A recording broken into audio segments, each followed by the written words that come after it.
আমি হাসিনা সহ তার পুরো প্রশাসনকে 1 মিনিটের জন্য তোয়াক্কা করি নাই।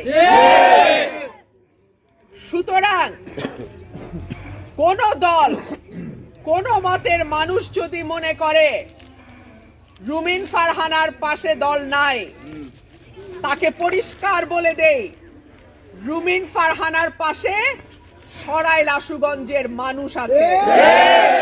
রুমিন ফারহানার উপরে তার বাবা মা মুরব্বীদের দোয়া আছে। সর্বোপরি যেহেতু আমি সত্যের পথে আছি, সর্বোপরি সৃষ্টিকর্তার সাহায্য রুমিন ফারহানার সাথে আছে। সুতরাং আমার কোন নেতা কর্মী, আমার কোন ভোটারকে ভয় দেখায়া কেউ পার পাবে না। প্রিয় ভাই ও বোনেরা আমার, গত 15 বছর যা হয়েছে আমরা সেটার প্রতিশোধ নিতে চাই না।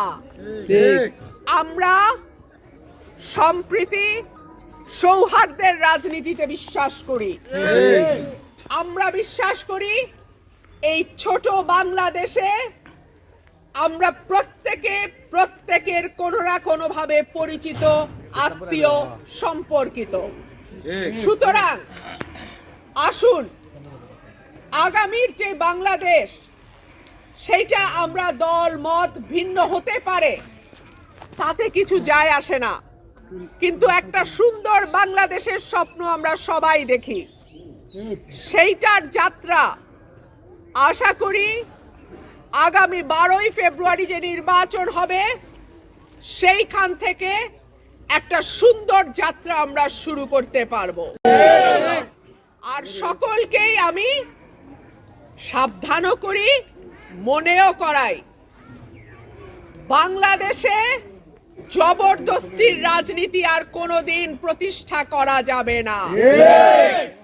কেউ যদি মনে করে ভয় দেখায়া জবরদস্তি করে আগামী দিনে রাজনীতি করবে, মানুষ তার দাঁত ভাঙা জবাব দেবে। প্রিয় ভাইরা আমার, আপনারা নানান ভাবে গত 17 বছর নানান রকম বিপদ আপদ সমস্যার মধ্যে দিয়ে গেছেন। আগামীতে যারাই সরকার গঠন করুক না কেন, আমি যদি এই এলাকার এমপি হতে পারি আপনাদের ভোটে, আপনাদের প্রত্যেকের সমস্যা হবে আমার সমস্যা। আমি আগেই ঘোষণা দিয়েছি, সরাইল আশুগঞ্জে রুমিন ফারহানা নয়, সরাইল আশুগঞ্জের মানুষ হচ্ছে এইখানকার এমপি হবে।